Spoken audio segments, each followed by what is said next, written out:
Hi friends, ಈ ವಿಡಿಯೋದಲ್ಲಿ ನಾನು ಸರ್ಕಾರಿ ನೌಕರರ ಸಂಘದ ರಾಜ್ಯಾಧ್ಯಕ್ಷರಂತಾದ ಶ್ರೀ ಶ್ರೀ ಸಿ ಎಸ್ ಷಡಕ್ಷರಿ ಅವರು ಫೆಬ್ರವರಿಯಲ್ಲಿ ನಡೆಸಿದಂತಹ 7ನೇ ಆಯೋಗದ ಕಮಿಟಿ ಜೊತೆ ನಡೆಸಿದಂತಹ ಸಭೆ ಆದಮೇಲೆ ನೀಡಿದಂತಹ ಪ್ರೆಸ್ ಕಾನ್ಫರೆನ್ಸ್ನಲ್ಲಿ ಸುದ್ದಿ ಮಾಧ್ಯಮದವರಿಗೆ ಯಾವ ಸುದ್ದಿಯನ್ನು ನೀಡಿದ್ದಾರೆ ಅನ್ನೋದನ್ನು ಕಂಪ್ಲೀಟಾಗಿ ತಿಳಿಸ್ಕೊಡ್ತಾ ಇದ್ದೀನಿ.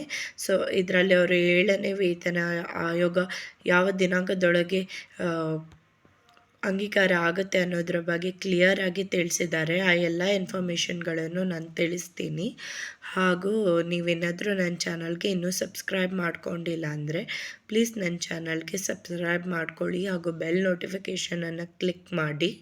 ಆವಾಗ ನಿಮಗೆಲ್ಲ ನೋಟಿಫಿಕೇಷನ್ಸು ಇಮಿಡಿಯೇಟಾಗಿ ಸಿಗುತ್ತೆ. ನಾನು ವಿಡಿಯೋ ಅಪ್ಲೋಡ್ ಮಾಡಿದ ತಕ್ಷಣ ಅದರ ನೋಟಿಫಿಕೇಷನ್ ನಿಮ್ಮ ಮೊಬೈಲ್ಗೆ ಬರುತ್ತೆ ಹಾಗೂ ನೀವು ನನ್ನ ವಿಡಿಯೋವನ್ನು ಚೆಕ್ ಮಾಡ್ಬೋದಾಗಿದೆ.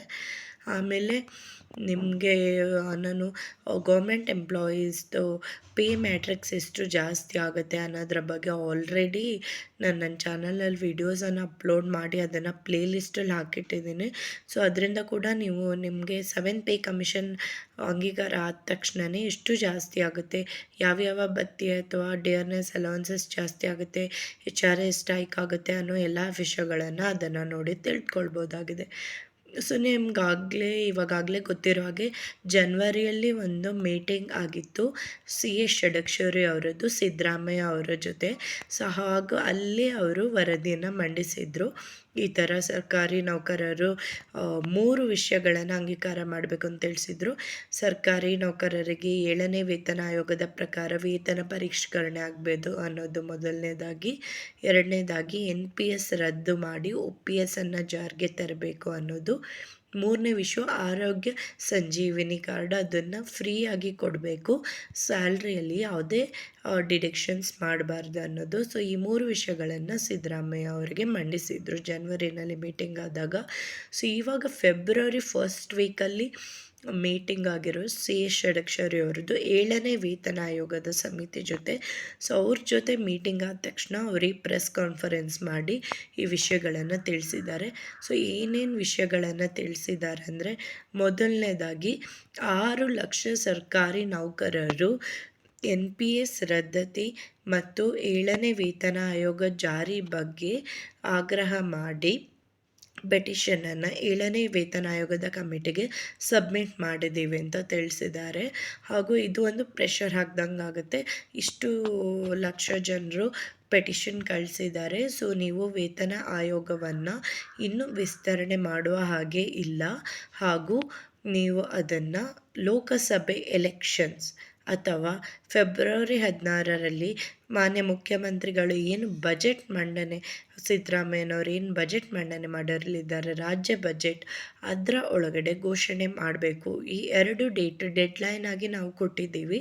ಹಾಗೂ ಈ 2 ಡೇಟ್ ಒಳಗಡೆ ಏನಾದರೂ ಜಾರಿಗೆ ಬರಲಿಲ್ಲ ಅಂದರೆ ಖಚಿತವಾಗಿ ನಾವು ಎಲ್ಲರೂ ಹೋರಾಟ ಮಾಡ್ತೀವಿ. ರಾಜ್ಯ ಸರ್ಕಾರಿ ನೌಕರರ ಸಂಘದ ಪರವಾಗಿ ಹೋರಾಟ ಮಾಡಿ ಅದು ನಮ್ಮ ರಾಜ್ಯ ಸರ್ಕಾರಿ ನೌಕರರ ಹಕ್ಕು, ಅದನ್ನು ಪಡಿತೀವಿ ಅಂತ ತಿಳಿಸಿದ್ದಾರೆ. ಇನ್ನೊಂದು ವಿಷಯ ಏನು ಹೇಳಿದ್ರಂದರೆ, ನಾವು ಮಾನ್ಯ ಮುಖ್ಯಮಂತ್ರಿಯಾದ ಸಿದ್ದರಾಮಯ್ಯನವರು ಮಾಧ್ಯಮದವ್ರು ಕೇಳಿದರು, ಗ್ಯಾರಂಟಿ ಯೋಜನೆಗಳಿಗೆ ರಾಜ್ಯ ಸರ್ಕಾರ ಅಷ್ಟು ಎಕ್ಸ್ಪೆನ್ಸಸ್ಸನ್ನು ಬೇರ್ ಮಾಡ್ತಾ ಇದೆ, ಆದರೆ ಸರ್ಕಾರಿ ನೌಕರರಿಗೆ ಕೊಡ್ತಾ ಇಲ್ಲ. 7ನೇ ವೇತನ ಆಯೋಗನ ಜಾರಿಗೆ ತಂದು ವೇತನ ಪರಿಷ್ಕರಣೆಯನ್ನು ಮಾಡಿಲ್ಲ, ಯಾಕೆ ಅಂತ ಸಿ ಎಸ್ ಷಡಕ್ಷರಿ ಅವರನ್ನು ಪ್ರಶ್ನಿಸಿದಾಗ ಅವರೇನು ಹೇಳಿದ್ರಂದರೆ, ಹೌದು, ನಾವು ಕೂಡ ರಾಜ್ಯ ಸರ್ಕಾರಿ ರಾಜ್ಯ ಸರ್ಕಾರ 5 ಗ್ಯಾರಂಟಿಗಳನ್ನು ನೀಡಿತು, ಅದು ಜಾರಿಗೆ ಬರೋಲ್ಲವರೆಗೆ ಓಕೆ 5 ಗ್ಯಾರಂಟಿಗಳು ಜಾರಿಗೆ ಬರಲಿ ಅಂತ ನಾವು ವೆಯ್ಟ್ ಮಾಡ್ತಿದ್ವಿ.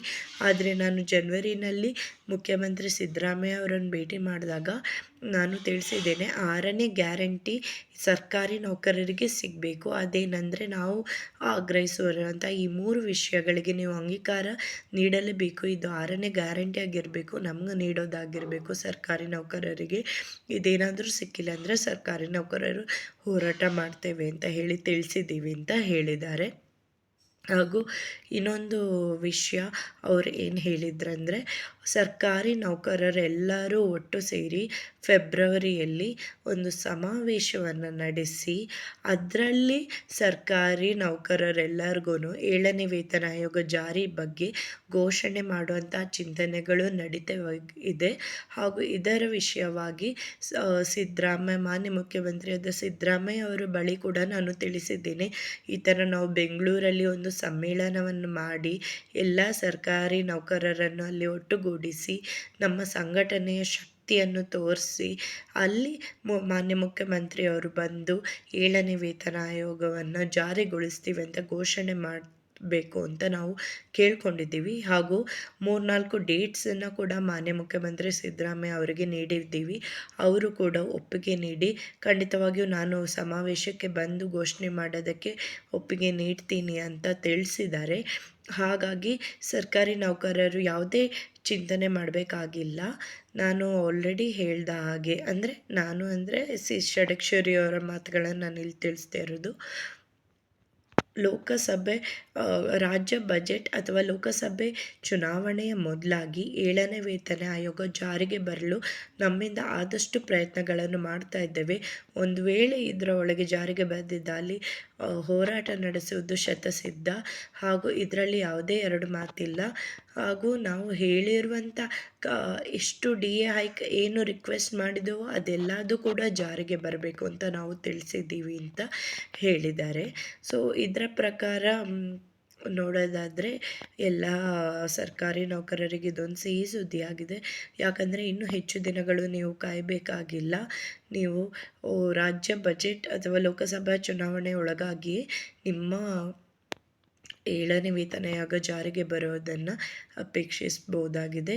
ಹಾಗೂ 7ನೇ ವೇತನ ಆಯೋಗ ಜಾರಿಗೆ ಬಂದರೆ ಸ್ಯಾಲ್ರಿನಲ್ಲಿ ಎಷ್ಟು ಹೈಕ್ ಆಗುತ್ತೆ, HRA ಅಂದರೆ ಹೌಸ್ ರೆಂಟ್ ಅಲೋವೆನ್ಸ್ನಲ್ಲಿ ಎಷ್ಟು ಹೈಕ್ ಆಗುತ್ತೆ, ಮತ್ತು ಪ್ರಯಾಣ ಭತ್ಯೆ ಟ್ರಾವೆಲ್ ಅಲೋವೆನ್ಸ್ನಲ್ಲಿ ಎಷ್ಟು ಹೈಕ್ ಆಗುತ್ತೆ, ಬೇಸಿಕ್ ಪೇನಲ್ಲಿ ಎಷ್ಟು ಹೈಕ್ ಆಗುತ್ತೆ, ಪೆನ್ಷನರ್ಸ್ಗೆ ಎಷ್ಟು ಜಾಸ್ತಿ ಆಗುತ್ತೆ, ಈ ಎಲ್ಲ ಇನ್ಫಾರ್ಮೇಷನ್ಗಳನ್ನು ನಾನು ನನ್ನ ಚಾನಲ್ನಲ್ಲಿ ಆಲ್ರೆಡಿ ಅಪ್ಲೋಡ್ ಮಾಡಿದ್ದೀನಿ.